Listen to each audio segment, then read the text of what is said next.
Zarek Lance stood at the forward viewport of the Black Crescent, his gaze drifting across the silent gulf of space.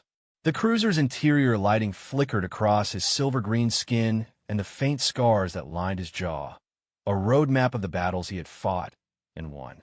Nearby, Idra Finn studied the sensor console, her demeanor hushed, as though even a whisper might disturb the hush that had fallen over the bridge.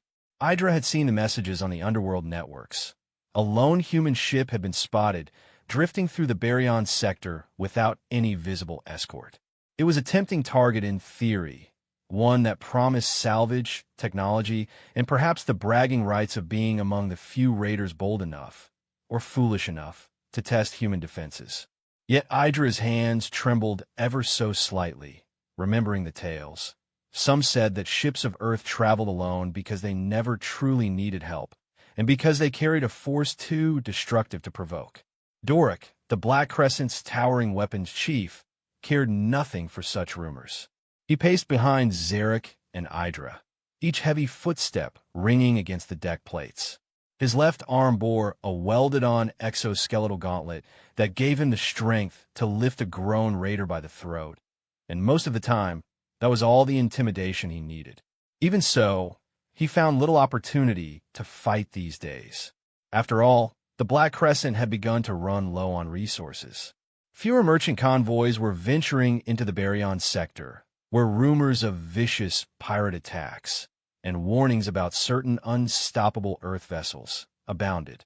Zarek's eyes, an unearthly shade of pale lavender, narrowed as he listened to the subdued beep of incoming scan data. Idra, he said, voice measured, distance to the target. She double-checked the readouts. Roughly 50,000 kilometers, Captain. They're running at sublight, minimal engine output, no sign of an escort. Zarek's mandibles tightened, a predatory grin forming. Perfect. He swept a hand in front of him, as if reaching out to snatch an invisible prize. That means less interference once we drop our cloak and move in for the kill. Idra's brow furrowed. Captain, these sensor readings are strange. They have a standard hull displacement that suggests a mid-sized transport, but the power fluctuations are more variable than anything I've seen. It's as if there's a hidden flux pattern, maybe some type of advanced reactor. Across the bridge, Garanal, the ship's navigator, swiveled around to add his own 2 credits. His scales shimmered a faint blue under the overhead lights. Captain, I've heard stories. The last band of raiders who went after a lone, human ship near Orion never returned. Not a single distress call from them. Zarek snorted. You mean the old ghost stories about entire pirate fleets disappearing? They just ran afoul of Federation patrols, or suffered mechanical failure. There's always an explanation. He glanced at the main console, where readouts indicated a half-spent fuel reserve and dwindling food supplies for the crew. They needed a big haul fast. We can't survive on rumors, people. We need this score. And if that ship truly belongs to Earth, it'll have high-value cargo or advanced systems that will fetch a fortune. I won't let some bedtime tales turn us away. Doric slammed his gauntlet fist into his open palm, a gesture of readiness. Exactly, Captain. We strike. Anyone who gets in our way will learn the mistake of challenging the Black Crescent. Idra hovered by her display, chewing the inside of her cheek. Though she had her reservations, she couldn't deny the logic. The crew was desperate, and human ships, if one could somehow capture them, were rumored to possess unbelievably advanced technology. Those who had succeeded in capturing even fragments of Earth tech sold it for staggering amounts. The question was whether that rumor of unstoppable force was an exaggeration or truth. Zarek turned away from the viewport. All right, Garanal, set an intercept course. Keep us cloaked until we're within 5,000 kilometers and find us a position on their flank. We'll jam communications so they can't call for help, then we board. He eyed Idra, noticing her look of quiet concern. Don't worry. By the time they realize we're here, it'll be over. The engines thrummed softly, and the Black Crescent slipped into motion. As the distance closed, the tension among the crew grew more palpable. Idra rechecked the sensor readouts every few seconds trying to decode the odd fluctuations from the human ship.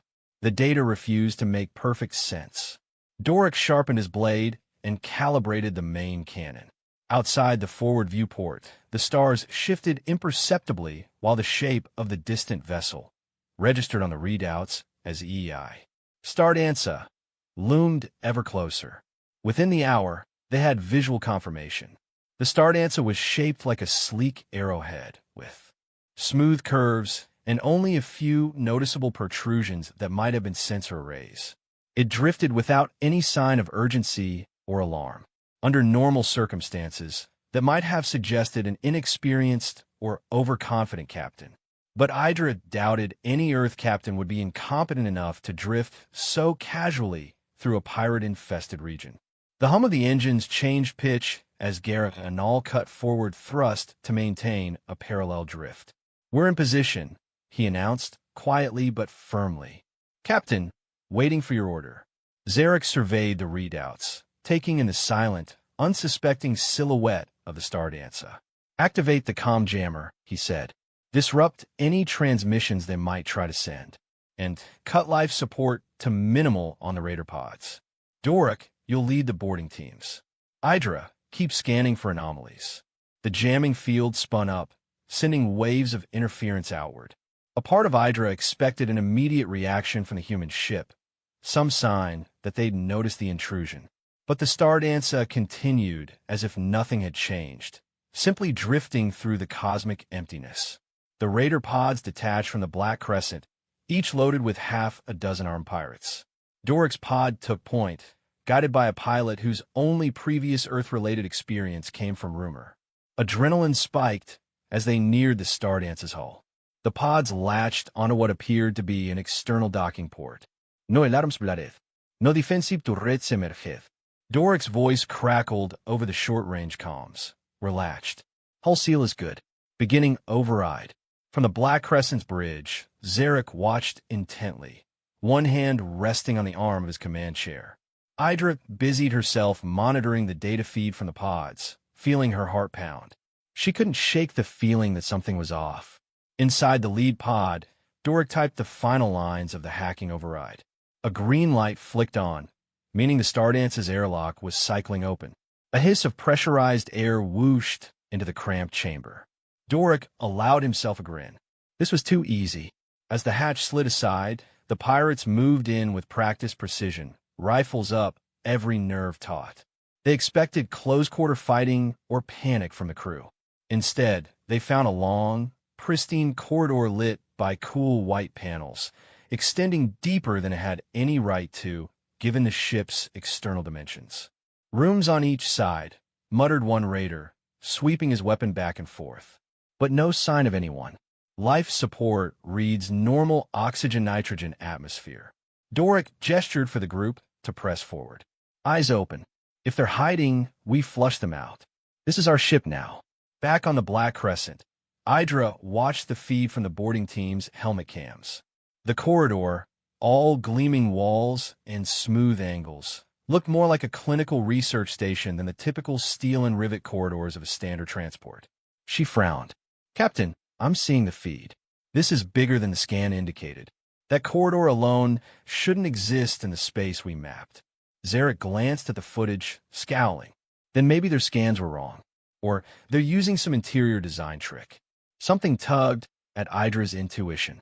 She had once come across a rumor that advanced Earth ships could fold or compress space internally, though she dismissed it as a tall tale. Yet here was a corridor that made no geometric sense. She opened her mouth to voice her concerns, but Doric's team encountered a sudden movement at the far end of the corridor. Their rifles snapped up. A figure walked into view, an unarmed woman wearing a simple jumpsuit, her hair cropped close to her scalp. The raiders aimed their weapons, but she simply raised her hands and spoke in a calm, resonant voice that transmitted through the pirates' helmet cams. "Greetings. My name is Dr. Riva Tran, lead environmental engineer of the Stardanza. I'm requesting you power down your weapons and return to your vessel immediately." Doric snarled, "We take orders from no one. Surrender your ship or face the consequences." The woman sighed, glancing at them with what seemed like pity. I see you're ignoring the final courtesy from Captain Lena Morrow. You should leave now. Or what? Doric demanded, stepping forward menacingly. But as the pirates moved closer, the corridor behind them shifted. Idra watched from the feed as what was once a smooth wall turned semi-translucent, forming a barrier. The corridor's shape changed so subtly at first that it took them a moment to realize they were cut off from their own entry point. Dr. Riva Tran retreated behind a new sliding panel, leaving them in an enclosed section of hallway. A faint flicker of lights preceded the appearance of swirling patterns across the walls, like energy fields. "What is this?" hissed one of Doric's men. They fired a few shots, but the energy blast dispersed harmlessly. "Captain," Doric barked into his comm. "They've sealed us in. Some kind of shifting architecture." On the Black Crescent's bridge, Zarek grit his teeth. "They locked you in? How can that be?" He turned to Idra. "Find me a structural weakness. We can blow open a path for them." But no matter which angle she scanned, the Stardance's data signature refused to remain static. There were fluctuations, as though the corridors themselves were in flux. Meanwhile, Doric tried a brute force approach, slamming a portable plasma cutter against the barrier. It only scorched the surface. Then the corridor lights abruptly went dark. A hush settled over the feed, broken only by the frantic breathing of the pirates. Their night vision kicked in, revealing the silhouettes of each other and the shimmering forms along the walls. A single overhead light snapped on, revealing Dr. Riva Tran once again, standing behind transparent plating. She spoke through an intercom. "We did not want this to happen.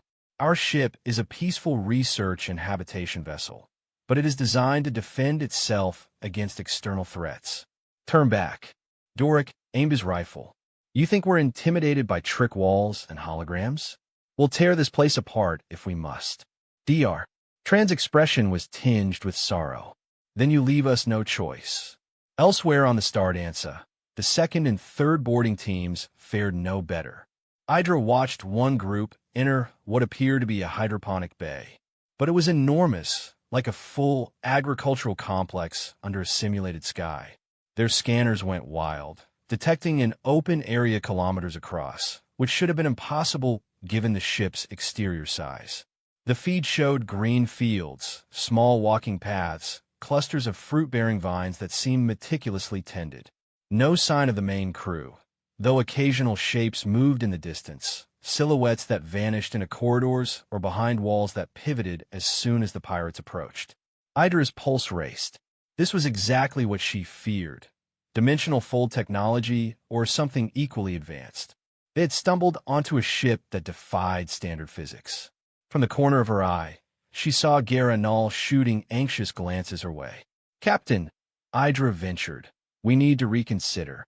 Something tells me these stories about human ships, they're real. They could be drawing us in for a trap." Zarek pounded the arm of his chair. "They already have our boarding teams. If we pull out now, we lose them, and we gain nothing." Rage boiled behind his eyes. "Doric, do you copy? Keep moving. Find their critical systems. Take hostages. Force them to open a path." Doric's voice came through in ragged bursts. "Easier said than done," he growled. "Walls keep shifting. My men are separated." The feed crackled. The next image Idra saw through the helm cam was a swirl of motion, armored shapes converging. At first, the images blurred, but then the camera refocused, revealing a squad of heavily equipped humans in sleek, matte black armor that hugged their bodies like a second skin. They moved in perfect unison, sidearms drawn, though they didn't look like typical firearms. One by one, they subdued the pirates with rapid, expertly executed takedowns. Doric himself roared as he swung a heavy blade at one of them, but the soldier deflected it with an armored forearm. Another soldier grabbed Doric's weapon arm and twisted until it cracked. The feed cut out in a burst of static as the last image froze on the muzzle of a weapon pressed to the camera lens. Idra gasped. She tried to re-establish the link, but the helmet cam was offline. "Captain," she said urgently, "we lost Doric's feed. The second team is pinned down in that massive hydroponics bay. The third group isn't responding. We have to pull them back." Zarek pressed his lips together, gripping the console so hard his knuckles turned white. Fine, he spat. Recall them. We'll blast an opening near the hull to extract them if we must. He signaled Garanal to angle the Black Crescent's main cannons. We'll carve out a docking bay, do some real damage. Garanal did as told, aiming the cannons at what he hoped was a non-critical section of the Stardance's hull. But the moment they powered up for a shot, a shimmering field rippled across the Stardance's exterior. That sleek arrowhead shape reconfigured itself, panels sliding back to reveal hidden turrets and plasma arrays. As if responding to the threat in real time, the Stardance returned fire, a single lance of blue-white energy that sliced through the Black Crescent's port thruster. Sparks showered the bridge. Alarms blared. Hydra slammed her fist on the emergency shield controls. Shields at 50%, Captain. Another volley of pulses hammered them, disabling the starboard weapons array. The power flickered across the ship, and backup batteries kicked in. Zarek's eyes flashed with fury and alarm. Damn it, hold them off. But the next shot was surgical, cutting straight through the Black Crescent's main engine coupling. The entire hull shuddered. When the blast ceased, the Black Crescent was left drifting, weapons offline, most systems battered. On the main view screen, the Stardance seemed unaffected by the exchange, as though it had only fired a warning shot. Zarek pounded the console in frustration. That's not possible. They outmaneuvered us in seconds, and their beams tore through our shields as if they were paper. From the overhead speaker, a calm voice reverberated. Captain of the pirate vessel, this is Lena Morrow of the EI. Stardance, you have boarded our ship, threatened our people, and attempted to fire upon us. I strongly recommend your unconditional surrender to avoid further harm. Zara shouted back, though he knew they had jammed communications. How the blazes is she talking to us if we're jamming them? Hydra realized that the feed was no longer going through typical channels. The Stardance must have overridden the system or used quantum entanglement comm. The absolute advantage of Earth's technology was becoming painfully evident. Go to hell, Morrow, Zarek snapped, though the bravado rang hollow. I don't take orders from some outworlder who won't show her face. The overhead speaker went silent for a moment, then flickered. A holographic projection materialized in the center of the bridge, revealing Captain Lena Morrow. She was a tall, lithe woman with a dark uniform bearing a simple Earth insignia. Her gaze was steady, her tone unreadable. You should have listened, Morrow said softly, before we were forced to respond this way. Please understand that we do not relish violence, but we also will not permit unprovoked aggression to jeopardize our mission or our people. Your boarding teams have been neutralized. We can ensure medical treatment if you stand down. Zarek aimed his sidearm at the hologram in a pointless gesture of rage. You lie. Doric's team will never surrender. Morrow raised an eyebrow. Doric is already in our medbay. His injuries required immediate care. Our doctors do not discriminate based on what side you claim. But do not mistake our compassion for weakness. If you continue to resist, we'll disable the rest of your systems. Hydra caught Garanal's eye. Both realized the same fact. If the Earth ship wanted to, it could have destroyed them outright. It hadn't. That was either part of a cunning ploy or a genuine demonstration of reluctance to kill. Zarek, however, refused to yield. I'll blow this entire ship, he seethed. I still have control of certain power cells. Morrow's eyes narrowed in the hologram. You would condemn your own crew to certain death? And for what? There's nowhere for you to run, Captain. The moment you prime those cells for detonation, our system will detect it. We will respond. Zarek barked at Hydra, shut her out. But the console was unresponsive. Then Morrow's hologram turned slightly, as if addressing the entire crew. Listen, all of you. We understand you have your reasons for raiding, but this course of action leads nowhere. Please surrender. The image blinked out, replaced by a star chart on the main screen. The route to the nearest Federation outpost was clearly visible. Zarek realized she was announcing exactly where they would be taken if they surrendered. His jaw clenched so hard that Hydra thought his teeth might crack. Captain, Hydra ventured quietly, We've lost the boarding teams. Our weapons are offline. There's no sense in continuing. Let's preserve the crew. Zarek's fury burned in his violet eyes. But an uneasy hush fell over the battered bridge. Systems were failing one by one. The Black Crescent's hull was compromised. Moments later, the overhead speaker crackled again, and Morrow's voice returned, accompanied by a swirl of static. "Captain Lance, are you ready to talk?" He opened his mouth to deliver another tirade, but a sudden explosion rocked the corridor outside the bridge. Sparks rained down. Hydra lunged for the control panel, trying to isolate the cause. Power couplings overloading. The last volley did more damage than we realized. They had no chance if they remained here. Any further attempt at sabotage or retribution would likely cause a meltdown that could obliterate them all. Zarek's posture sagged. He stared at the blackness of space for a long moment, wrestling with the humiliation of defeat. Then, slowly he spoke, "Fine. We surrender." The overhead lights on the Black Crescent flickered. The jamming field dropped. The battered engines went quiet. On the main screen, Lena Morrow reappeared, a solemn nod acknowledging his decision. Within minutes, the Stardancer extended docking clamps, anchoring the Black Crescent to its flank. Hydra glanced anxiously at her captain. "What now?" He exhaled heavily.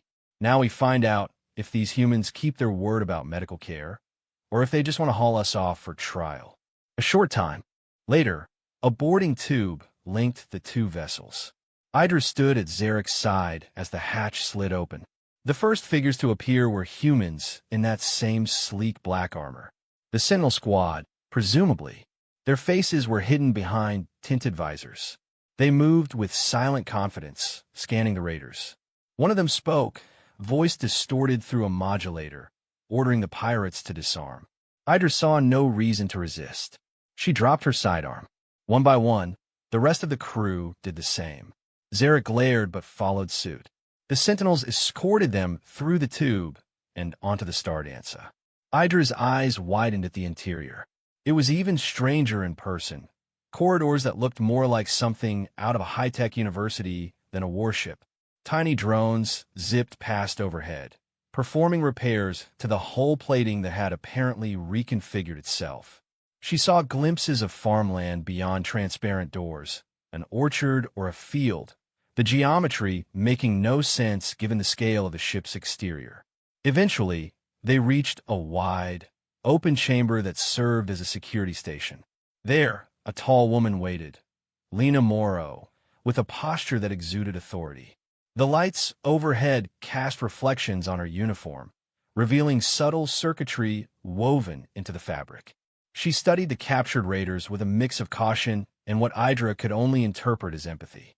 "You are among the fortunate," Lena Morrow said quietly. "Your people have done great harm today, but we prefer not to repay violence with death unless absolutely necessary. We will bring you to Federation Outpost 352, where you'll be handed over to lawful authorities. Your wounded are receiving care in our med bay." Zarek clenched his fists. "So you defeat us, then claim the moral high ground by sparing us. Is that it?" A flicker of sadness touched Morrow's features. "We do not take pride in this.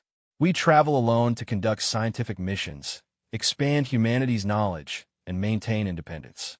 But repeated raids have forced us to adapt. We cannot allow aggression to go unanswered." She gestured to one of the armored sentinels, who stepped forward with a portable scanner. "We'll confirm your crew's identity and injuries. Then we'll see to it that you are fed." Doric was brought in, his injured arm immobilized. Despite his brawny stature, he looked weakened, confusion playing on his face. He had apparently been moved from Med Bay, where the ship's doctors had reset his broken bones. He glowered at the Sentinels, but even he recognized there was nothing to be done. Hydra found herself exhaling in relief that he had survived, though she wondered what would happen once they reached the Federation outpost. Time blurred as the captured pirates were placed in a holding area that overlooked a section of the Stardance's interior. Through transparent walls, Hydra could see a wide courtyard with open cafes and families strolling, children chasing each other, laughter echoing faintly in the distance. She pressed her hand against the glass. "Captain," she murmured, This is no mere warship. It's a city, a colony. Zarek paced behind her, reluctant to engage in conversation. The defeat still weighed on him, a blow to his pride and to everything he thought he knew. I see it, he muttered at last. And I hate it. We didn't stand a chance. He paused, looking at her reflection in the glass. Are you satisfied? You warned me about the legends. You said we shouldn't do it. Idra bowed her head. I only wish I had spoken louder. Maybe we wouldn't be here. Hours later, the Stardance's engines rumbled as it made the short jump to the nearest slipstream route, presumably heading toward Federation space. The pirates were given sparse but adequate quarters under guard. One of the human medics, a tall man with an easy smile, came to check on them. He introduced himself simply as Dr. Marin, explaining how he'd stabilized Doric's injuries. He also provided water and ration bars, which, to Idra's surprise, were quite decent. Zarek refused to eat at first, as though accepting their food was another humiliation. Garanal, who had been silent much of the time, finally spoke up. Captain, he said hesitantly, when we get to the outpost, we'll face trial for piracy. I have no illusions about that, but I've seen Federation jails. They're not as brutal as some of the fringes. Zarek grunted. If we're lucky, we'll eventually see freedom. If not, he didn't finish the sentence. In the days that followed, Idra found herself with little to do but observe the Stardance's interior whenever the Sentinels escorted her to a different section for routine checks. She glimpsed hallways that transitioned seamlessly from living quarters to laboratories. She saw cargo bays that expanded outward, revealing their dimensional folds, each space curving around itself in mind-boggling ways. She overheard discussions among the human crew about terraforming research, generational habitat pods, and advanced propulsion that still existed in prototype stages. It was, in short, a self-contained world of technology that dwarfed anything she had encountered. Meanwhile, Lena Morrow did not reappear in person. Idra guessed the captain of the Stardance had far more pressing matters than personally tending to a group of broken pirates. But every so often, a voice on the loudspeaker reminded the new guests to remain cooperative. We have no reason to harm you, that voice would say, but aggression will not be tolerated. Zarek simmered in frustration, often demanding the Sentinels contact Morrow so he could negotiate. They declined, repeating that the decision had been made and that the pirates would face official Federation channels. Doric sulked, forced to rely on the med sling that stabilized his arm. He had lost any illusions that brute force could free him. At last, the day arrived when the Stardance approached Federation Outpost 352. Idra and the others were marched to an observation deck, presumably so they could see the outpost for themselves. Through the large windows, they witnessed a sprawling station suspended near a pale blue giant star. The station's docking arms stretched out like spindly branches, designed to accommodate vessels of various sizes. If the Black Crescent had not been so badly damaged, it might have tried to flee before coming here, but that was no longer an option. The battered raider ship was being towed behind the Stardance, locked in place by advanced magnetic clamps. As the Stardance neared the station, Idra noticed the unusual hush among the station's traffic controllers. Doubtless they were aware of the arrival of a human world ship with a pirate vessel in tow. Under heavy guard, the pirates were led down a corridor to a docking ring that connected directly to the outpost's customs area. Federation security officers in stark white uniforms took over from the Sentinels. Before stepping through, Idra felt a sudden urge to turn back. She caught the eye of one of the Sentinel squad members. "Why do you humans do this?" she asked, voice trembling slightly. "You could have destroyed us. You could have left us adrift. But you saved Doric's arm. You fed us. And now you're handing us to the Federation instead of dealing with us yourselves." The Sentinel paused, then lifted his visor. His face was lined with faint scars of old battles. "We aren't conquerors," he said quietly, "and we aren't executioners. Humanity has fought enough wars of its own, lost too many. This ship was built for research, exploration, and protection, not conquest." Idra nodded slowly. "Well," she whispered, "you've proven to me that the stories are true. You're not to be trifled with. The sentinel gave a small nod, perhaps in telling others that you'll save them from trying what you did. Then he stepped back, letting the Federation officers motion the pirates onto the station. It took 2 days for the formalities to be arranged. During that time, the pirates were confined to a holding wing on the outpost. But the rumor mill spun quickly. Other pirates who lurked around the station's less reputable sections started whispering. The Black Crescent had tried to board a human ship, and they were lucky to be alive. The full details were unclear, but a single phrase circulated with quiet reverence and fear. They travel alone because they don't need anyone else. Eventually, the hearing began. Idra, Zarek, Doric, Garanal, and the rest were marched into a sterile Federation hearing room. A tri-species panel listened to the official charges. The pirates were indeed guilty, having been caught in the act of raiding. There was little sense denying it. Several of them, including Doric, wore the remains of their armor, scuffed and battered from the altercations on the Stardanza. Federation law dictated sentencing according to the severity of the raid and potential casualties caused. Thankfully, no one on the Stardanza had been seriously hurt, besides the pirates themselves, and the harm to property was minimal, thanks to the advanced defenses that had prevented a full-scale firefight. In the end, the pirates were handed down varying sentences, some years in a labor colony, some in indefinite detention, depending on prior records. Idra, who had a lesser record than most, was slated for only a few years, possibly commuted if she cooperated. As the bailiffs led them away, Idra glanced across the room at Zarek. He stared at her, his eyes filled with bitter regret. She wondered if he'd ever forgive himself for leading them into that fiasco. Doric was stoic, grappling with an arm that might never regain its full strength. As the weeks turned into months, rumors of the Stardanza continued to swirl around the outpost. Idra overheard new arrivals discussing sightings of solitary Earth ships across the galaxy, each presumably loaded with enough defensive technology to deter entire fleets.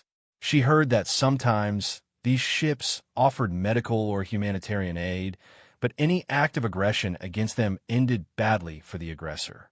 There were unconfirmed stories of a smaller Earth vessel single-handedly defusing a conflict near the Halorian frontier, or of a research ship establishing a dimensional fold outpost on a barren moon.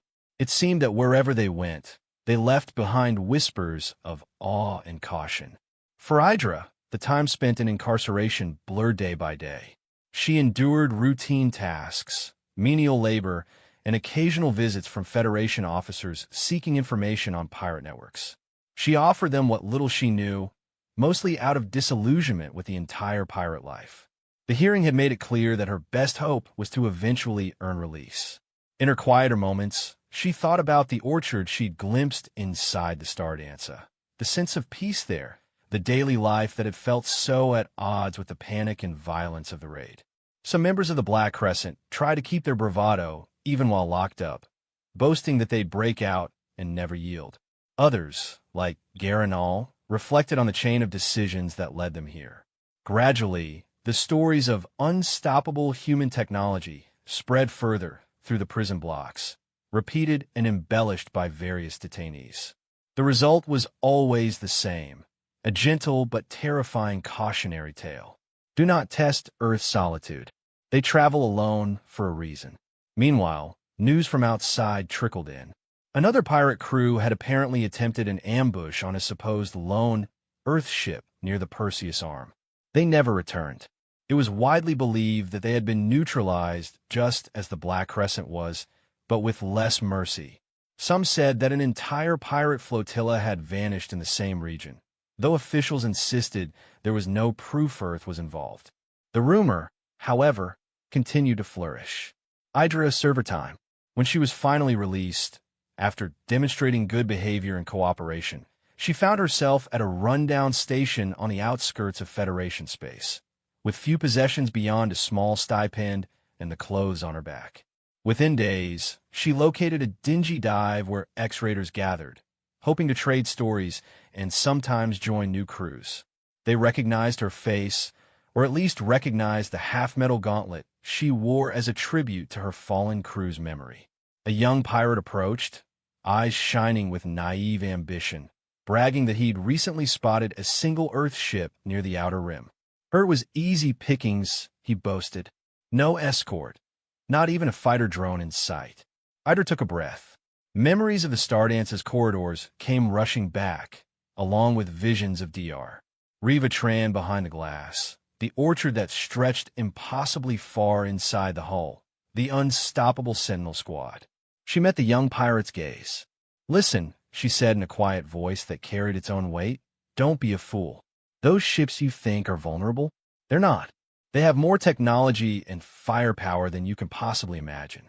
If you attack them, you won't get another chance." The young pirate tried to laugh it off, calling the old stories nonsense. But Idra described what she saw. Infinite corridors that shape-shifted, advanced soldiers who moved in perfect unity, a city's worth of population living inside what looked from the outside to be a modest vessel. She explained the medbay, where they saved her crewmate's life even as they disarmed them all. She told them about the humiliating capture of the Black Crescent, how they had been rendered helpless in a matter of minutes. He started to look uneasy. "So those rumors are true?" She nodded slowly. "Yes, I lived it. And I promise you, any other pirate who tries to do the same will regret it, if they're lucky enough to regret anything at all." A hush fell around the table. A handful of grizzled veterans from other raids, listening in from the shadows, nodded their agreement. They, too, had encountered or known someone who had faced Earth ships and survived, barely.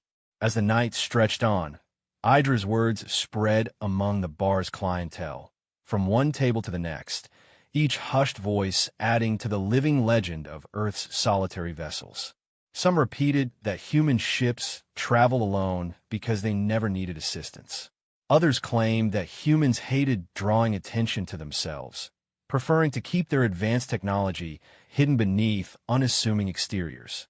Still others whispered that if you glimpsed one Earth ship, there might be a dozen more hidden beyond sensor range, though in truth, the one ship alone was threat enough. Eventually, Idris slipped out of the bar, the weight of her memories pressing on her shoulders. She felt no desire to return to piracy.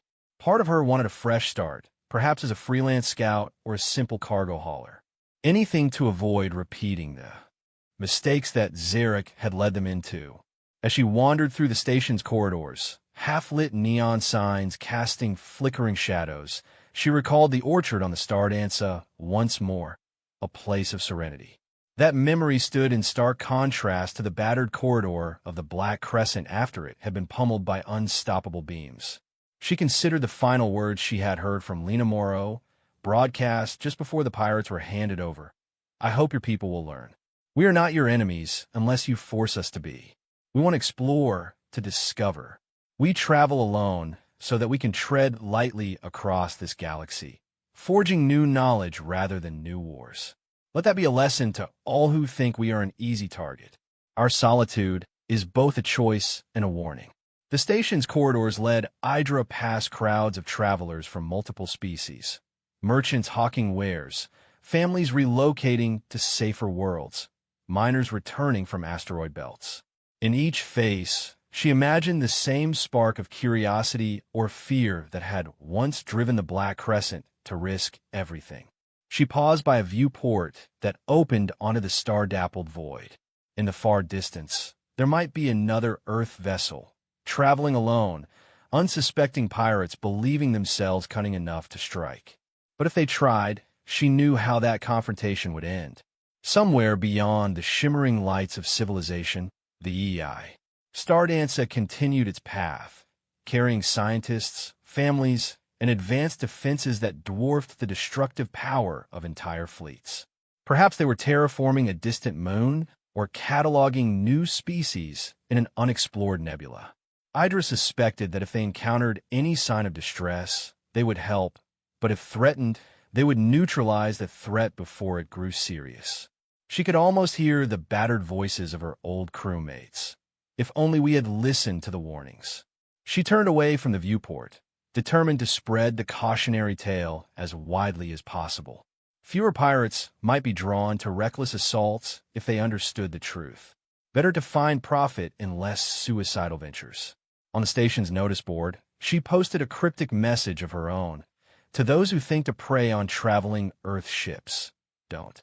You won't survive their solitude. The days became weeks. Idra found modest work as a pilot for a small-time shipping company, ferrying cargo from one system to another. She had to check in regularly with Federation authorities until her parole ended, but it was a small price for freedom. In her new life, whenever she encountered naive souls bragging about rumored Earth targets, she recounted her experiences on the Stardancer. Some believed her, some scoffed, but the legend grew nonetheless. Over time, X-Raiders and Y-Spacers took up the refrain, repeating the same lines from different corners of the galaxy. Human ships always travel alone.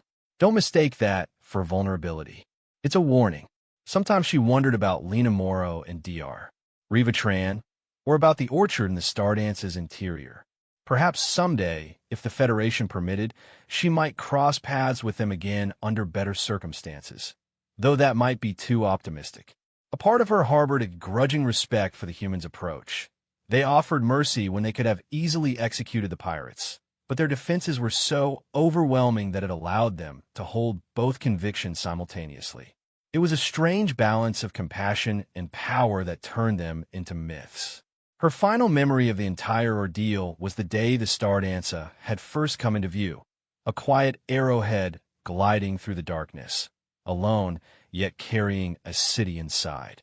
She realized that was the perfect symbol for humanity's presence among the stars. They neither boasted of their might nor ran from a fight. They simply existed, self-contained, self-sufficient, unattached to alliances that might hamper their independence. With such technology and such resolve, who needed backup? Sitting in the cramped cockpit of a merchant shuttle months later, Idra found herself gazing into the blackness ahead. Her cargo was a load of processed or bound for a station that specialized in making starship components. There was nothing special or grand about her job, but at least it was honest, at least it was safe.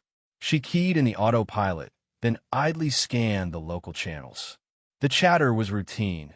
Supply manifests, travelers arranging docking fees, and the occasional rumor of a vessel sighted in the outer rings. No escort, no fighter escorts. Flag is Earth, one pilot was saying. Idra closed her eyes. She knew how that conversation might develop. Possibly some hot-headed soul would think they could stage a heist. Others would recall the stories. She listened a moment, and sure enough, another pilot chimed in. Don't go near them. My cousin was on a raider crew that tried. They didn't come back. Idra smirked faintly. It seemed the cautionary words were spreading. Perhaps that was the best gift she could have offered the galaxy.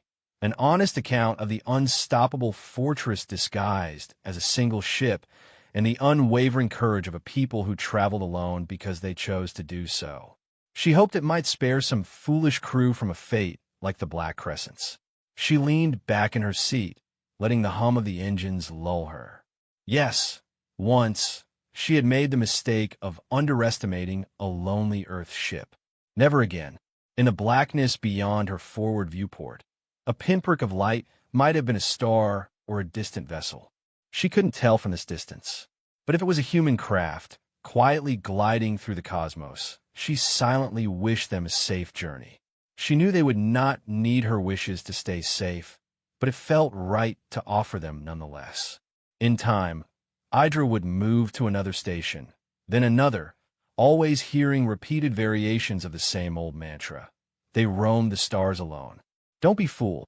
Some claim to have glimpsed entire Earth convoys that vanished as soon as scans tried to lock on. Others insisted each Earth ship was a self-contained colony, armed to the teeth with quantum cannons. No matter the specific rumor, the moral stayed consistent. Earth ships might appear solitary, but they were anything but helpless. Many seasons later, she would share her story with a young pilot who asked about the brand on Idra's forearm, the insignia of the Black Crescent that she'd never quite managed to remove. She told him everything, the illusions, the dimensional corridors, the orchard. She ended, as always, with the same warning. We learned the hard way why human ships always travel alone. They need no one else to defend them. A single vessel is a whole world, hidden in plain sight. Don't go looking for trouble there, because you'll find more than you can handle. If the pilot believed her, he gave no sign, but he thanked her politely. That was enough for her. She had done her part. The story would be retold, twisted, and shared, inching through every starport and floating colony until it became common knowledge. If there remained a fool out there determined to test an Earth ship's mettle, that fool would learn what Hydra already knew. The price of underestimating them was steep and rarely survivable. Somewhere, far from prying eyes, the Stardancer and other Earth ships traveled onward, continuing their solitary exploration of the galaxy. Perhaps they cultivated new orchards behind those ever-shifting hulls, or perfected more advanced defensive measures that would render any pirate assault laughable. Perhaps they studied cosmic phenomena, charted unknown wormholes, or quietly aided worlds in need. Hydra could only guess. She merely knew that the Black Crescent was not the first to challenge them, nor would it be the last. But each such encounter ended the same way, reinforcing the unstoppable legend of human ships. When she drifted off to sleep in the pilot's berth of her shuttle, she dreamt of white corridors that stretched impossibly far, of a calm figure telling them to turn back, of farmland under a sky conjured by quantum illusions. She dreamt of surrender and mercy, of unstoppable beams of light. And every time she woke, she was grateful to have escaped with her life. Humans traveled alone, not because they were weak, but because they were so strong that an entire alliance was unnecessary for their protection. That was the truth of the matter, a truth she carried with her across the galaxy, warning those reckless enough to consider Earth ships as prey.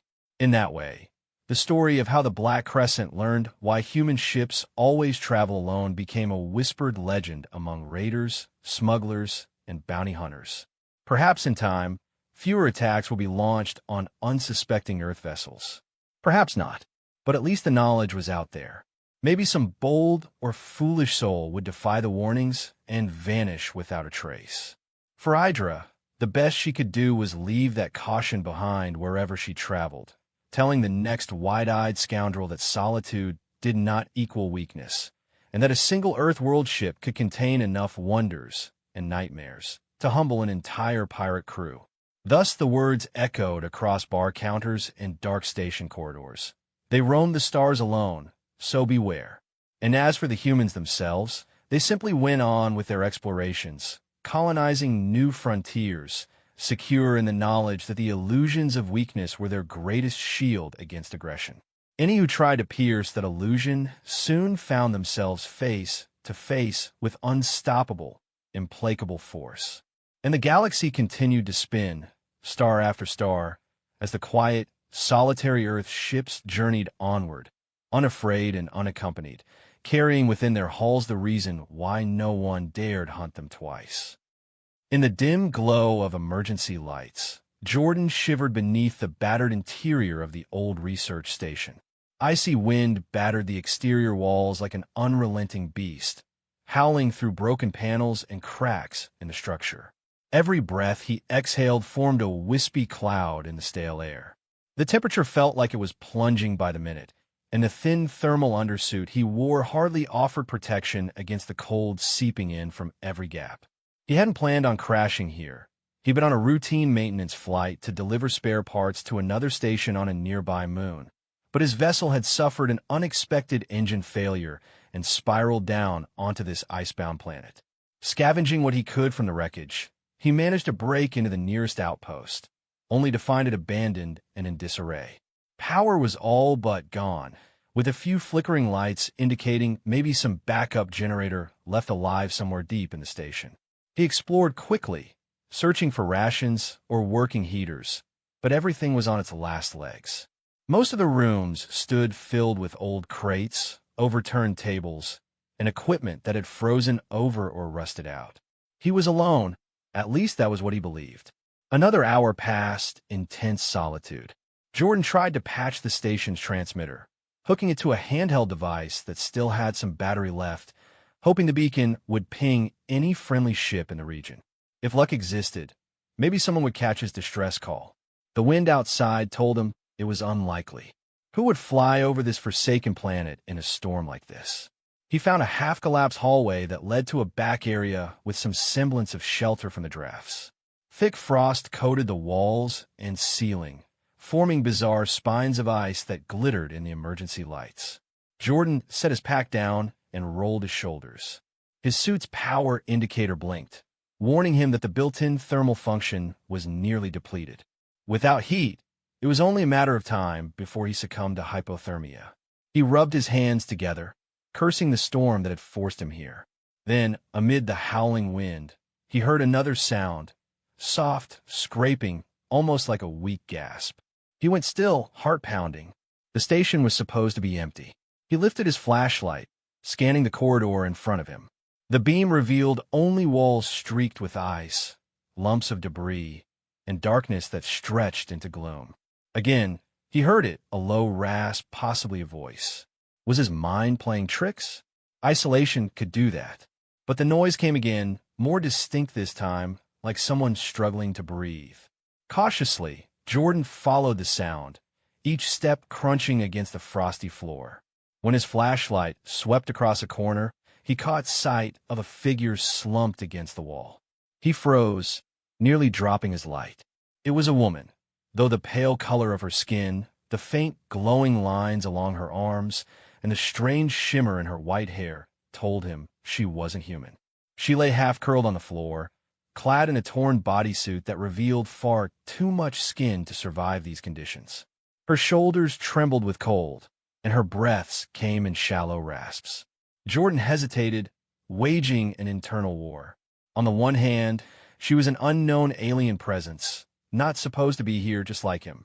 On the other, she looked on the brink of death, the same fate he would face if he did nothing. After a second's pause, he let out a frustrated sigh and approached. Her eyes fluttered open when she sensed him near. They glowed a deep, otherworldly purple in the pale light. She tried to straighten up, but her limbs quivered. Jordan crouched beside her, his flashlight propped under one arm. Carefully, he reached out, unsure if she would lash out defensively. She stared at him with a mixture of caution and desperation. "Easy," he said softly, though his voice shook more from nerves and cold than from reassurance. "I'm not going to hurt you." He placed a hesitant hand on her shoulder. Even through his glove, he felt how icy her body was. "Can you understand me?" he asked. A few beats passed before she parted her lips. "Yes," she rasped. The single syllable scratched out like it cost her tremendous effort. Jordan nodded. He offered his flask of water, but she shook her head weakly, her expression pained. She was too cold for water to make a difference. Right now, she needed heat. Jordan looked around the corridor. Gaps in the walls let in gusts of wind, and the temperature was definitely dropping. They needed a room, something enclosed, even if it was just a storage closet. "We have to move," he told her, sliding an arm under her shoulders and pulling her upright. She winced, her face contorting, but she managed to cling to him. She was frail or simply exhausted, her tall frame trembling like a leaf. "I'll find somewhere warmer," he murmured, adjusting his hold. "What's your name?" "Lyra," she managed between chattering teeth. He didn't question why her name sounded so human. Not now. The priority was survival. Step by step, he helped her through the corridor, pushing open broken doors until he found a small supply room. Shelves had collapsed along one side, and old boxes littered the floor, but at least the overhead light glowed faintly. More importantly, the walls seemed intact, with only a single vent overhead. It was far from cozy, but the narrowness might trap at least a little heat. He guided Lyra to the corner where a metal cot stood. Its mattress was torn and filthy, but it would have to do. She practically collapsed onto it, her breaths coming shallow and quick. Jordan yanked off his gloves, ignoring the prickling cold on his fingers, and rummaged for blankets. He found one draped over a crate, stiff with age and half-frozen, but still serviceable. He laid it over her. Instinct told him it wouldn't be nearly enough. She needed body heat. He debated, swallowing his discomfort.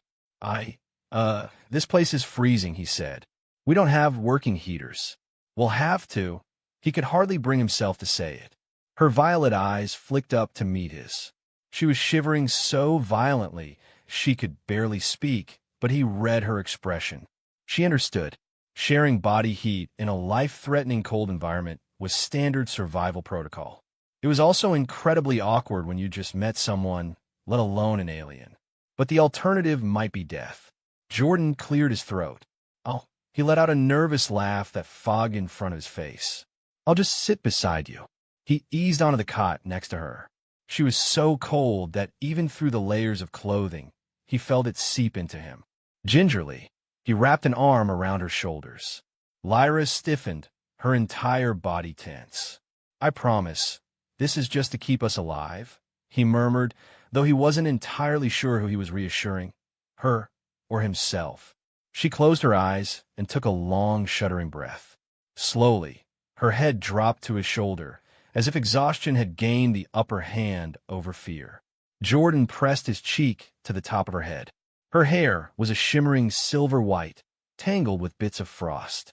He marveled at how light it felt, how strangely it gleamed even in the dimness. He forced himself to breathe steadily, trying to stay calm, to keep his mind focused on what came next. He needed to see if there was any chance of fixing the station's systems or his own transmitter. But the second he considered getting back up, Lyra whimpered, clinging to the front of his suit. He realized if he left her side, her body heat would drop that much faster. He stayed put. Minutes passed in tense silence. The howling wind outside never stopped, rattling the outpost's walls like a menacing warning. Jordan's body ached, half numb, but eventually, in that cramped corner of the old supply room, he felt a slight easing of the chill. Perhaps their combined warmth and the meager blankets offered a fraction of protection. Even so, it wasn't comfortable. He imagined she felt even worse. The faint glow of her markings pulsed near her temples and across her wrists. He had no idea what that signified, but it was mesmerizing. Now and then, her body jerked with tremors, and he'd rub her arm gently, hoping the friction would help. They passed what felt like hours like that.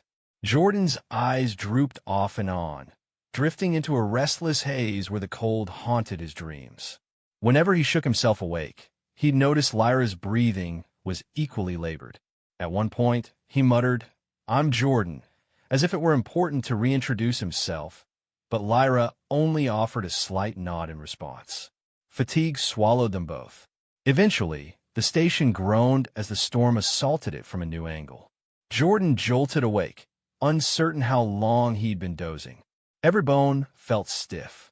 Lyra stirred with a faint moan, and he realized her lips had a faint bluish tint. She needed more warmth, and fast. He tugged at the half-frozen blanket. "We have to get closer," he said, struggling to form words without his teeth chattering. "This is not enough." Lyra's gaze slid to his. She gave the tiniest nod, though he could read the awkward hesitation in her face. He shifted, so he was lying sideways, pulling her toward him. Her body was rigid at first, as though the notion of intimacy with a stranger was alarming. But then the next wave of shivers hit, and she pressed herself closer. Jordan tucked the blanket around them both, turning so that her front lay against his chest, their legs half entangled. He felt her breath against his collarbone, faint and cold. An unexpected pang of protectiveness coursed through him. He whispered, "Stay awake. Talk to me." She swallowed, and her voice emerged like a quiet rasp. "What do you want me to say?" Jordan had no idea. "Anything. Where are you from?"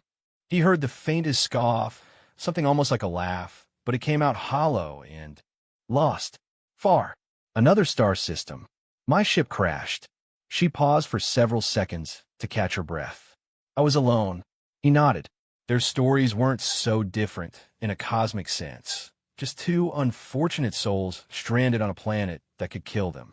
"Was your crew?" He hesitated, not sure if she'd lost others. Lyra's eyes flickered.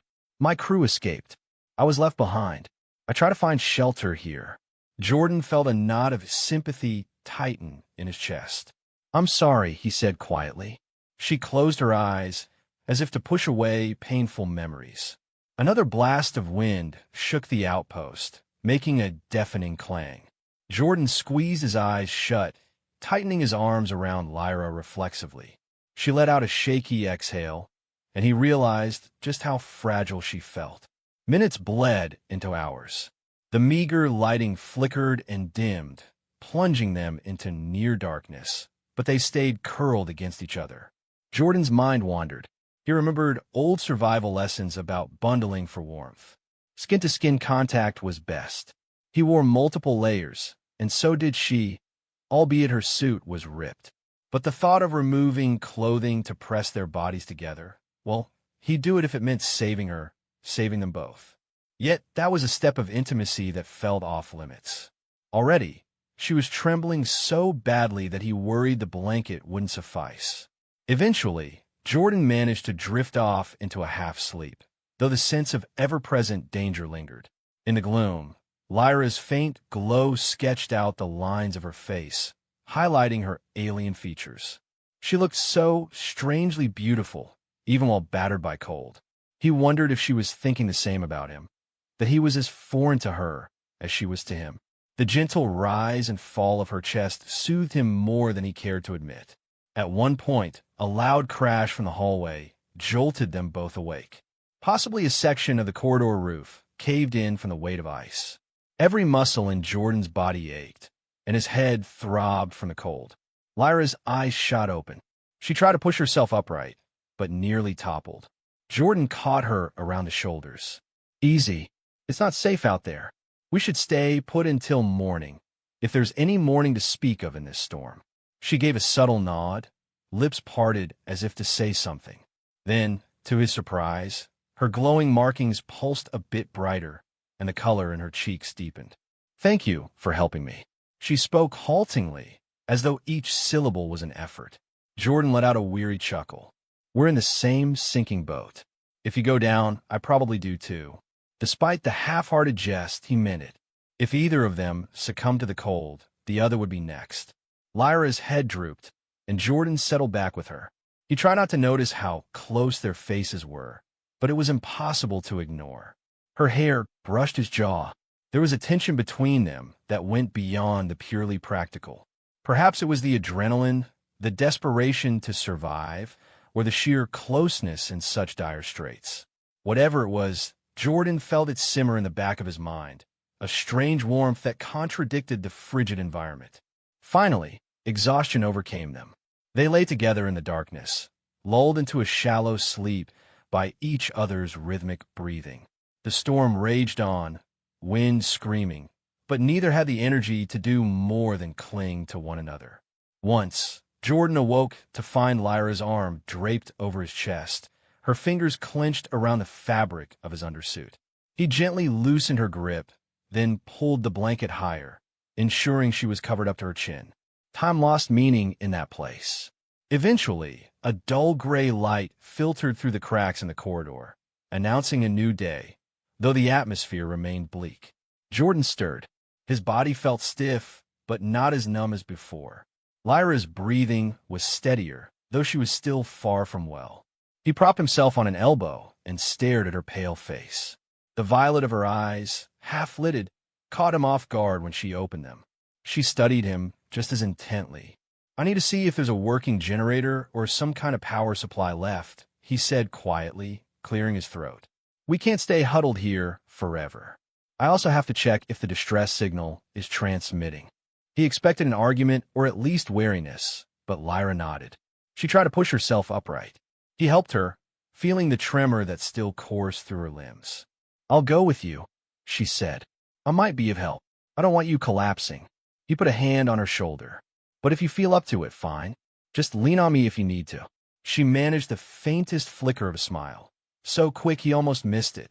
Together, they rose from the cot, Jordan securing the blanket around her as a makeshift shawl. Then they made their way into the corridor, stepping past debris and patches of ice. Their breath fogged, and every step echoed on the frozen floor. The station was a maze of collapsed sections and half-lit passages. Jordan recalled from a quick glance at a directory sign near the entrance that the main power room should be on the east side. Carefully, they navigated toward that direction. The air hung still, and silent except for an occasional groan of metal. Wires dangled from the ceiling, and frost glittered like broken glass underfoot. Lyra stumbled once, and Jordan caught her by the elbow. She murmured a quiet thanks. Her guard seemed lowered now that survival overshadowed suspicion. They passed the site of last night's crash, the corridor where a chunk of ceiling had caved in, letting in a slab of snow and ice. Jordan grimaced, stepping around the wreckage. This place won't hold together much longer. Lyra only nodded. Eventually, they reached the power room, its door half off the hinges. Inside stood a giant generator about the size of a large car, dotted with frost. Jordan approached the control panel, wiping away the icy buildup. The readouts were dark. Ugh, looks dead. He rummaged through a side cabinet of spare parts. Maybe there was a backup power cell or something that still had juice. Lyra stepped beside him, kneeling to examine a separate console. Her slender fingers traced the wires with a delicate touch, and Jordan watched as her markings glowed slightly in response. "Your technology is similar, but not identical to mine," she murmured, sounding more coherent than before. "If we can find the right adapter, maybe I can reroute a minimal current for heat or for your transmitter." Jordan raised an eyebrow. "An adapter? That might be in one of these supply crates." He forced the lid of a crate open and rifled through its contents. Most everything was battered or corroded. While he searched, his mind wandered to the fact that they were working together in near silence, each trusting the other enough not to question motives. It was an odd feeling, an unspoken camaraderie forged by necessity. After several minutes, Jordan found a small rectangular device with a universal coupling that might do the trick. He handed it to Lyra. She turned it over in her hand, then gave a small nod. This could work. They spent the next hour splicing wires, hoping to coax at least some voltage from the failing generator. At one point, Jordan's hands were shaking so badly from the cold that Lyra placed her own palms over his to steady them. He felt a subtle warmth radiate from her, something beyond normal body heat. The glow of her markings flared momentarily, and he stared. She quickly pulled away, as though embarrassed. Eventually, a spark of light blinked on the console. It was feeble, but it meant the generator had some life left in it. Jordan tried to conceal his relief. Maybe they had a shot. He hooked a cable that led to the transmitter box he'd left near the entrance. "If we can boost this, maybe we can get out a stronger distress signal." Lyra nodded, but her arms were wrapped around herself, her breathing shallow. She was fighting back the cold still. "We should rest," Jordan said, powering down the console carefully. "Try to keep what little energy we have for the next step." They picked their way back to the supply room, but the moment they arrived, they realized the temperature in there felt even colder than it had that morning. The small vent had iced over, letting in a brutal draft. Jordan shuddered. "We need a different spot to sleep," he said, cursing under his breath. They wandered the corridors again, searching for a nook or closet that might be more insulated. Finally, they stumbled on a small office near the station center. An intact door, a cramped desk, some half-broken chairs. Jordan's gaze fell on a padded bench along the wall that might serve as a bed. He turned to Lyra. "This might be as good as it gets." She nodded, exhaustion plain in her eyes. They dragged in some crates to block the door from rattling open. Then Jordan used whatever he could find, old tarps, foam lining from storage containers, to insulate the walls and cover any cracks. Even so, the air was frigid. Lyra sank onto the bench with a weary sigh, and Jordan knelt beside her. He checked her arms for frostbite. Her skin was strangely smooth, dotted with faint luminescent lines, but her fingertips felt cold as marble. He gently squeezed her hands, trying to warm them. She averted her eyes, but she didn't pull away.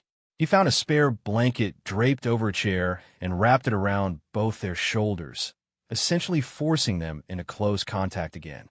Lyra didn't protest. Her breaths came in soft puffs that mingled with Jordan's. Something electric hummed in the space between them, a quiet awareness that soared beyond mere practicality. Jordan's heart thudded. He gave her a small, apologetic smile. "I guess we should lie down." Her gaze flicked to the bench. It was narrow, barely wide enough for one person, let alone two.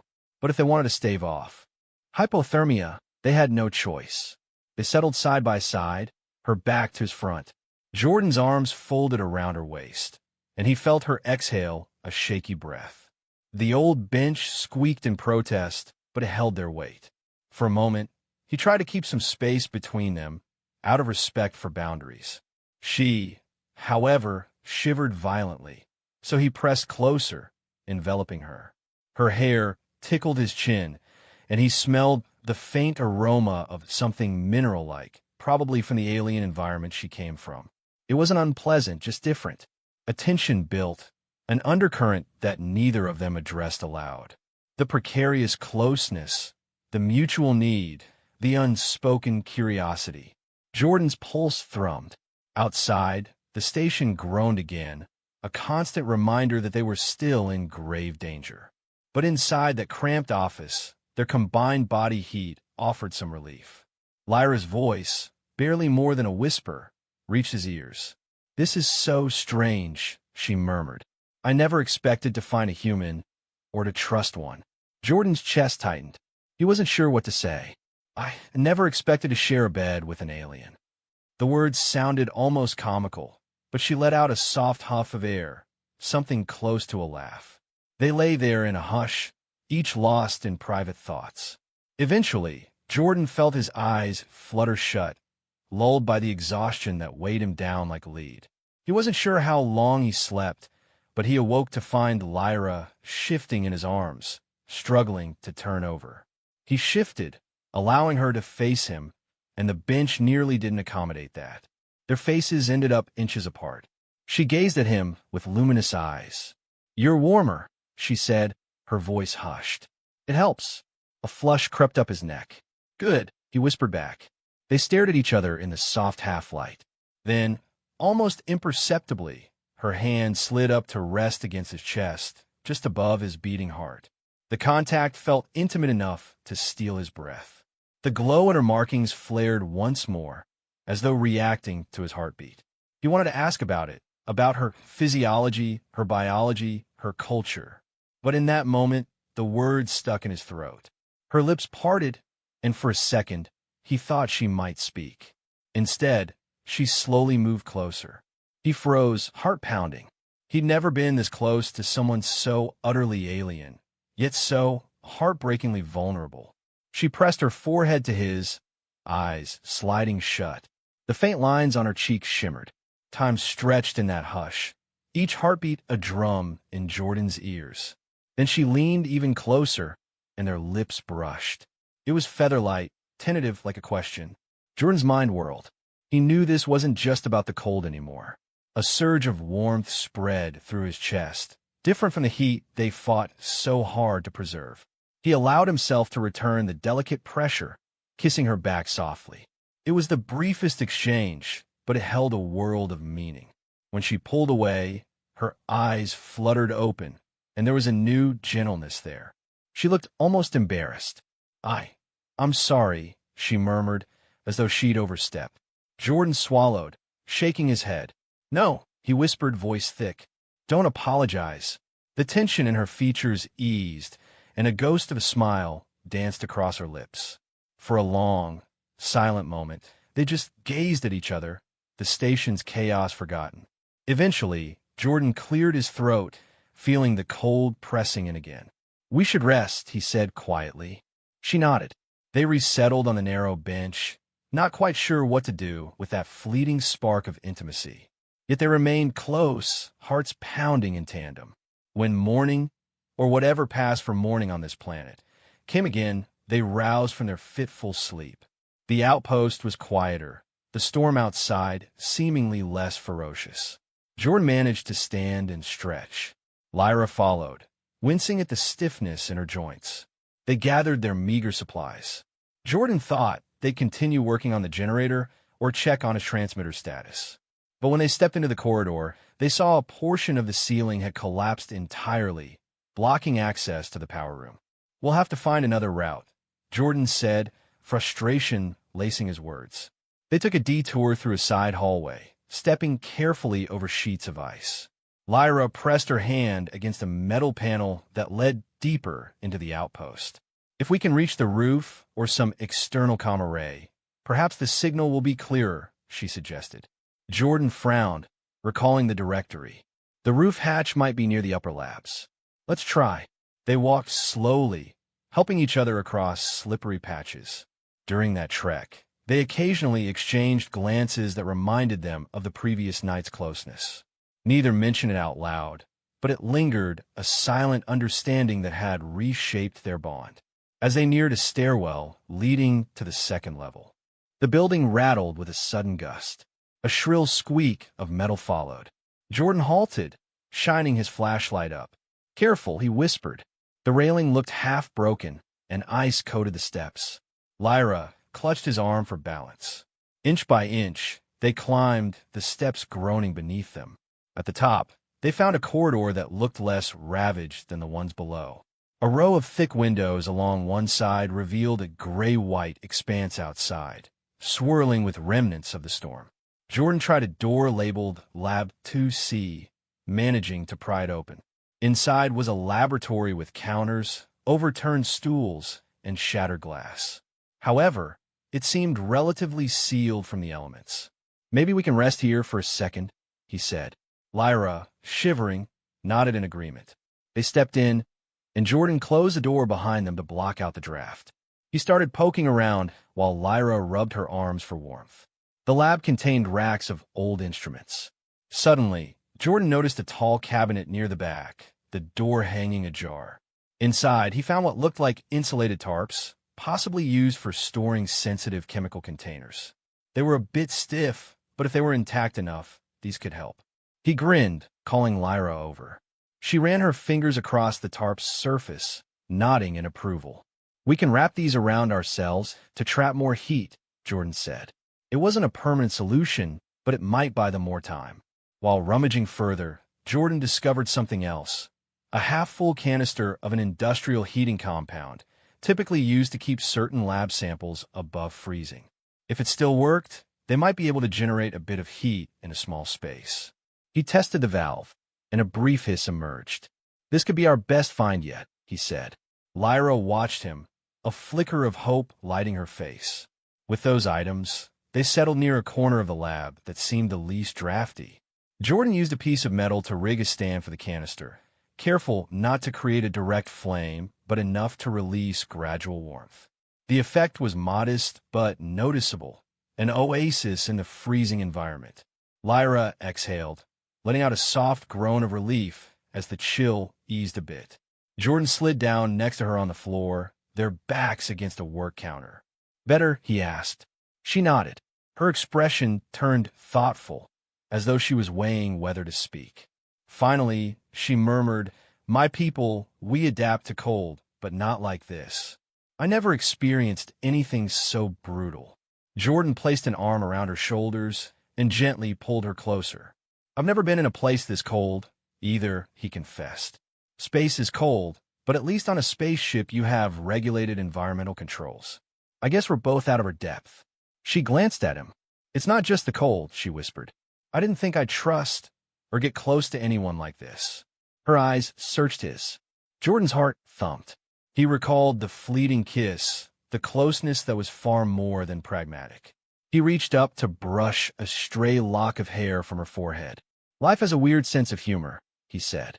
"Two strangers from different worlds, stranded in an abandoned station, trying to survive, and, well, here we are." Lyra's cheeks tinted a soft pink, though maybe it was the warmth from the canister. She leaned her head on his shoulder, letting out a long breath. Outside, the wind had quieted, but the lab walls creaked ominously. Jordan wrapped the tarp around them both, forging a makeshift cocoon. His mind flicked to the hours ahead. They still needed to fix or reach a comm array to fully broadcast a signal. The half-dead generator might not be enough, but for now, just for a moment, they shared a pocket of warmth. The respite was short-lived. Moments later, a distant rumble shook the floor. Jordan tensed, and Lyra sat upright. Another crash echoed from the corridor. Something heavy had collapsed again.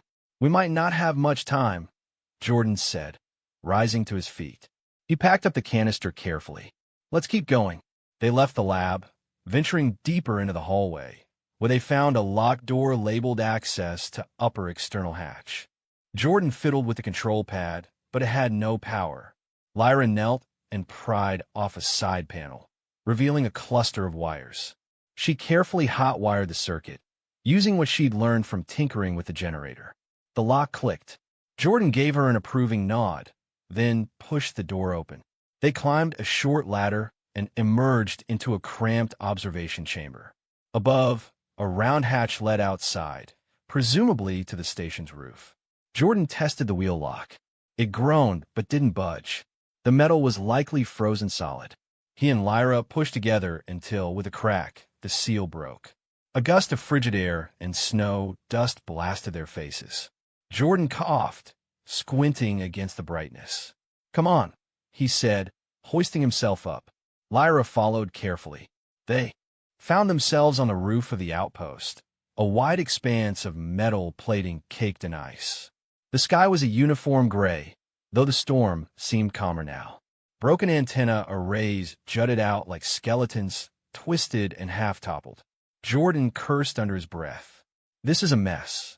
But he spotted a smaller dish near the edge that looked relatively intact. He crept forward, boots crunching the frozen snow. Lyra stayed close, covering her face against the biting wind. Once they reached the dish, Jordan inspected the base. If we power this up somehow, we might broadcast our signal. Problem is, we need a stable power supply. He thought of the little jerry-rigged generator below. Maybe if they could run a cable. But that meant clearing a path through collapsed corridors. The dish itself might also be damaged. Lyra touched the base, her fingertips tracing alien script that might be from her own device. Jordan realized that part of this dish was a modification, perhaps installed by an earlier expedition that had included members of her species. "Let me try something," she murmured, retrieving a small cylindrical object from a pouch at her belt. Jordan guessed it was a leftover from her own crash. She inserted it into a slot in the dish's control box. Immediately, a faint glow emanated from the panel. Lyra's markings pulsed in tandem. "It's working?" Jordan asked, hope stirring. She nodded, eyes narrowed in concentration. "It's powering up a minimal broadcast. Not sure how long it'll last." Jordan rummaged for his portable transmitter. He turned it on, searching for a channel. Static hissed, then a faint beep indicated a handshake with the dish. Jordan's heart soared. This might do it. If we can push the coordinates, maybe a passing ship could. A sudden crack from beneath their feet cut him off. The roof plating shuddered. "Get back," Jordan cried, seizing Lyra's hand. They scrambled away, but a section of the roof caved in behind them, sending a chunk of twisted metal crashing into the station below. Snow and ice tumbled in a cloud. They stumbled, nearly falling, but made it to a relatively stable patch. "We can't stay here," he gasped, fear coursing through him. Lyra clenched the dish's control cylinder. "I'll set it to loop a distress call," she said. "Then we go." Her fingers darted over the panel, locking it into a repeating cycle. Jordan prayed the dish wouldn't topple next. Together, they half ran, half slid back to the hatch, clambering down into the station just as more of the roof collapsed behind them. They landed in the observation chamber, hearts pounding. Jordan slammed the hatch shut, though it provided little assurance if the roof fully gave way. Back inside, the temperature felt just as brutal as ever. Jordan's breath came in ragged bursts, and Lyra clung to his arm. "If this broadcast is stable," she said, "someone might find us." Jordan nodded, trying to quell the terror in his gut. "We should get back to the lab or somewhere safer," he said. But even as he spoke, a cracking noise resonated through the ceiling. The entire outpost was on the verge of collapse. They hastened back down the corridor. In their rush, they nearly fell into a gaping hole that had opened near the stairwell. Jordan cursed again. "We'll have to find another route. Maybe we can circle around to the first floor." Lyra's face was pale, yet determination shone in her eyes. "Lead the way," she said. They backtracked, going through a twisting series of hallways. The building rattled with each step. At last, they arrived at a stable portion of the station near the power room. They ducked inside. Jordan spotted the generator console, still connected to the cables they'd rigged. It's still got a faint charge, he noted. We can use it to keep the transmitter going. He adjusted the settings, making sure the output linked to the dish's frequency that Lyra had set. A faint beep confirmed a stable feed. That's good, Lyra breathed. Then she nearly collapsed, her legs giving out. Jordan caught her. Hey, he said, lowering her gently to the floor. We need rest. She nodded, trembling. The day's exertion had drained her, and the cold pressed in. Jordan glanced around. The power room was large and drafty, but at least it didn't appear close to caving in. He scrounged for materials, pushing a few crates together to form a barrier against the worst of the wind. Then he unrolled the insulated tarp from the lab, setting the heating compound canister near them. Together, they huddled under the tarp, creating a small bubble of warmth in the corner. Jordan's entire body hurt. He wanted nothing more than a sleep for 1,000 years. Lyra pressed against his side, burying her face into his neck, seeking comfort. He wrapped his arms around her, letting out a soft sigh. The gentle hiss of the canister offered a meager dose of heat. Outside their little bubble, the station periodically groaned and rattled, reminding them of the precarious reality. But they had done what they could. The distress signal was broadcasting, the dish had a partial connection, and they had a makeshift shelter for the moment. He pressed a kiss to Lyra's temple, not overthinking it this time. She leaned into the gesture, exhaling a breath that tickled his collar. Thank you, she whispered, voice quavering. For everything. Jordan's lips curved into a small smile. We saved each other, he said. Her fingers curled into the front of his shirt, as if clinging to the last bit of hope in this desolate world. Sometime later, Jordan woke to the shriek of metal twisting. He bolted upright, heart hammering. Lyra stirred beside him. Then came a new noise, a low rumble that shook the floor. Fear seized Jordan. Was the outpost caving in entirely? He scrambled to stand, pulling Lyra with him. But then he heard something else, the roar of engines overhead. Could it be a ship? In the gloom, a bright white beam of light sliced through a shattered portion of the ceiling. Jordan's heart leaped. They found us, he exclaimed, disbelief and relief mixing in his voice. Lyra stared upward, eyes wide. Another crack, and a flood of snow tumbled through a hole, but behind it, they glimpsed the underbelly of a small rescue vessel hovering over the collapsing roof. A rope ladder or harness might drop down at any second. Jordan waved frantically, shouting. Lyra joined him, calling out in her own language. The roar of the engines intensified as the craft adjusted position, searching for a stable angle to land or hover near. Suddenly, a chunk of overhead metal tore loose, crashing to the floor. Jordan yanked Lyra out of the way. The noise was deafening. Through the swirl of debris, he saw a rescue worker, human, wearing a pressurized suit, descend on a cable. They landed with a heavy thud, scanning the space with a flashlight. Jordan raised his arms, shouting, "We're here!" The worker beckoned them forward. Lyra hesitated for the briefest moment, but Jordan took her hand. "It's okay," he whispered. "They're here to help." Cautiously, they made their way across the treacherous ground, each step rattling. The worker motioned for them to clip onto a harness. Jordan helped Lyra buckle in first, heart pounding at the possibility of truly escaping. As the cable lifted her into the swirling snow, Jordan felt a wave of hope. Then the workers signaled Jordan to attach the second harness. He did so with numb fingers. Metal screamed again, and a portion of the generator console collapsed behind them. Jordan took one last look at the outpost that had kept them alive, barely, then let the cable yank him up. They ascended into the gale, snow whipping at Jordan's face. His eyes teared up from the cold wind. Lyra was just above him, her silver hair snapping around her like a banner. He gritted his teeth until they reached the open hatch of the rescue ship. Strong hands hauled him inside. The interior was a rush of warmth, blessed artificial heat. Jordan could hardly believe it. He collapsed onto the floor, gasping. Lyra sat nearby, shivering, but relief shone in her eyes. Crew members fussed over them, checking vitals, offering blankets. Jordan closed his eyes for a moment, letting the blissful wave of warm air fill his lungs. Once they caught their breath, the lead crew member asked for their names, demanded an explanation. Jordan recounted what little he could in his dazed state, explaining how he'd crashed, how he found Lyra. He left out certain details of closeness, simply stating they had to share body heat to survive. The crew eyed Lyra warily, but they recognized her as a known ally species. Apparently her people had some existing contact with humans. More personnel arrived, wrapping Lyra in thermal blankets. She stiffened at first, not used to so many strangers, but Jordan shot her a reassuring nod. She allowed them to check her vitals. The rescue vessel's engines pulsed as it ascended, leaving behind that deadly outpost for good. Through a porthole, Jordan caught a final glimpse of the battered station's roof caving in, sending a plume of snow swirling. He felt a pang, oddly sentimental about the place. Without it, he and Lyra wouldn't have survived. Without it, they'd never have met.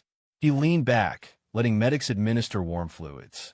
Lyra sat beside him, huddled under multiple blankets. One of the crew approached her with a scanning device, politely verifying her health status. Jordan watched, a subtle protectiveness stirring in his chest. Once the immediate chaos subsided, Lyra reached out and twined her fingers through his. He squeezed back, lips curving into a tender smile. They were safe together, and that was all that mattered. As the ship moved away from the planet, Jordan and Lyra were taken to a small infirmary room for further care. The door slid shut behind them, offering a measure of privacy from the bustling corridor outside. A medic had left them with instructions to rest. Jordan turned to Lyra, who still seemed shaky but far better off than before. "We made it," he breathed. She nodded, violet eyes gleaming in the brighter, warmer light. He sat on the edge of a bunk, gesturing for her to join him. She did, sitting close enough that their shoulders touched. There was a comfortable hush between them. Finally, Lyra spoke in a soft tone. "I owe you my life. More than once." Jordan shook his head. "We survived together. That's what matters." He reached out, brushing his fingers over her cheek. She leaned into the touch, eyes drifting shut.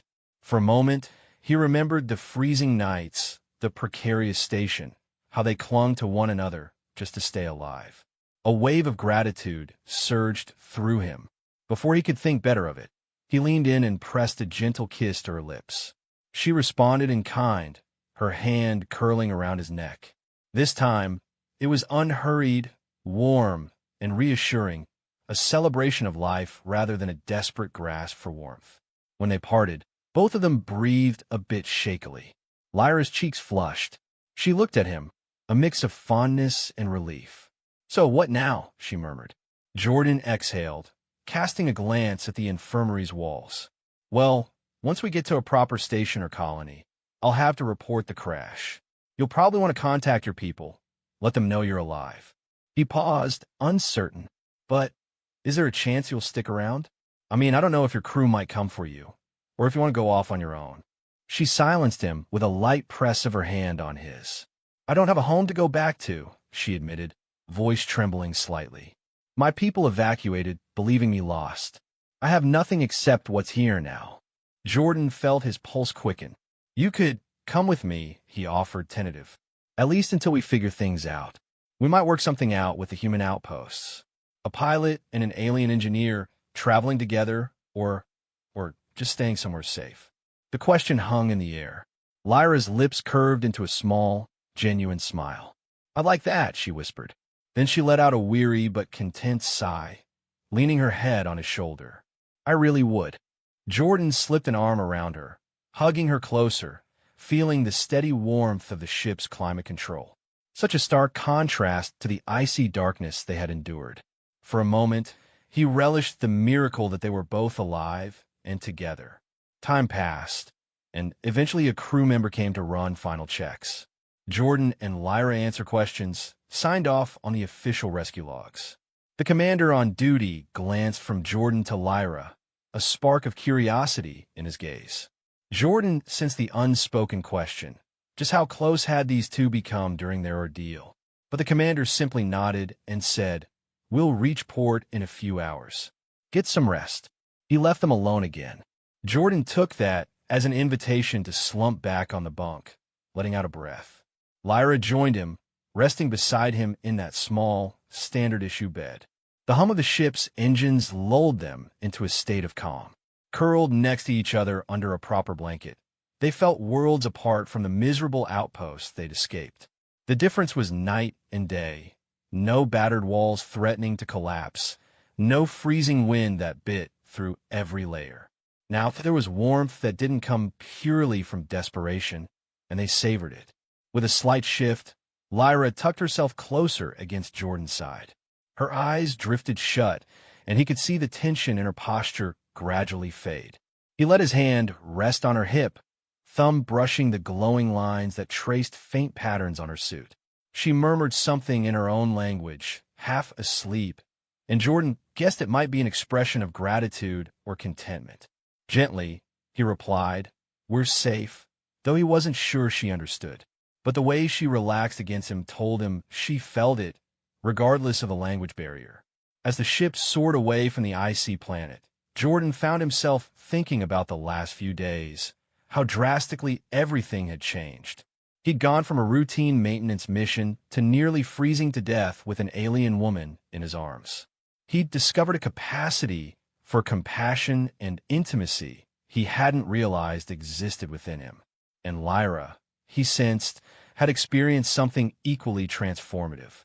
She had seen a side of humanity that was willing to reach out, to share warmth, to trust and protect, even when it was risky. Eventually, they drifted off to a much more peaceful sleep, unburdened by the threat of imminent collapse or the bone-chilling cold that had haunted them. When they woke, the rescue vessel was making final docking procedures at a mid-range station orbiting a nearby gas giant. A voice crackled over the intercom, instructing the crew to prepare for disembarkation. Jordan peeled himself from the bunk, heart fluttering with anticipation. He glanced at Lyra, who rubbed her eyes and sat up slowly, hair slightly disheveled. It was odd how normal it all felt now, waking up beside her. They followed the crew off the ship, stepping into the station's airlock. Warm lights and bustling corridors greeted them, and the station's artificial gravity was more stable than the battered outpost. Jordan inhaled, feeling a pang of relief. The hustle of other people, the hum of functioning technology, the smell of recycled air, things he once took for granted. Lyra stuck close to him, scanning the crowds with cautious curiosity. A few passers-by gave them second glances, noticing her alien appearance, but no one confronted them. The station's medic staff whisked them away briefly for a more thorough checkup. Jordan parted from Lyra for a short while, only to be reunited an hour later in a waiting bay. When she saw him approach, she lit up, the lines on her arms pulsing a fraction brighter. He felt an immediate pull, wanting to hold her just to reaffirm they were no longer in danger. She took his hand without hesitation. A station official approached, politely clearing his throat. "We've logged your story," he said. "You'll need to file a formal incident report. As for Miss Lyra, we can arrange short-term accommodations. We have some cross-cultural liaisons." Lyra stiffened, glancing at Jordan. He gave her a reassuring squeeze. "She stays with me," he said, voice calm but firm. The official seemed uncertain at first, but he saw their clasped hands, the resolve in Jordan's eyes, and nodded slowly. "Very well. We can set that up. You'll both be assigned temporary quarters. Once you've recovered, you can decide your next steps." Jordan thanked him, then led Lyra away from the bustle. They walked down a quieter corridor, searching for the section of the station that housed visitors. The difference from the outpost was staggering. Well-lit halls, stable walls, and no howling wind. Lyra's grip on his hand never wavered. Soon, they reached a modest cabin, a simple bunk, a small table, and a private washroom. Jordan stepped inside, flipping on the lights. Lyra followed, letting the door hiss shut behind them. For a moment, they just stood there, surveying the space. Then, as if the weight of the entire ordeal crashed upon them, Lyra sank onto the bunk, letting out a shaky breath. Jordan joined her, gently brushing a hand against her cheek. He could see the relief, the exhaustion, and a flicker of something else, an acknowledgement of what they'd been through together. Tentatively, she slipped her arms around his waist, and he embraced her, breathing in the calm, temperature-controlled air. They stayed like that, quiet in each other's company, a soft closeness that felt vastly different from the desperate clinging in the outpost's darkness. This was by choice, not necessity. Jordan knew that the next days would bring interviews, official forms, possibly scrutiny from station authorities or other alien representatives. But right then, all he cared about was that Lyra was safe and that they could share a genuine closeness, not just the forced intimacy demanded by the cold. He placed a tender kiss on her forehead, and she tilted her face up to meet his gaze. "You still feel warm," she teased, referencing the earliest conversation they'd had about body heat. He let out a breathy laugh, pressing his forehead to hers. "You're not shivering anymore," he replied softly. "That's progress." She nodded, her eyes drifting shut. "Thank you." They lay down on the bunk side by side. It was narrower than a double bed, but far better than a broken cot in a frozen ruin. Jordan pulled a blanket over them. Lyra's hair fanned out across the pillow, glimmering. He brushed the backs of his fingers along her cheek, marveling at how far they'd come in such a short span. Her hand found his chest, resting there like it was the most natural thing in the world. For a moment, the memory of the outpost flickered behind his eyes. The biting wind, the suffocating darkness, the terror of the roof caving in. Yet that memory had also brought him something precious. Lyra. He had no idea what lay ahead for them, but he felt something stir in his chest, a promise of possibility. "We'll figure out everything," he murmured, voice quiet in the still cabin. "Together." She opened her eyes, the violet glow meeting his. Then she smiled, and it was a sight that warmed him more than any forced proximity ever could. "Together," she echoed. So they drifted off again, not to the threat of hypothermia, but to the gentle rhythm of hope that pulsed through every inch of that new station. And for the first time since fate brought them crashing onto that frozen planet, they rested without fear, content in the knowledge that they had survived together and discovered something far more powerful than just body heat.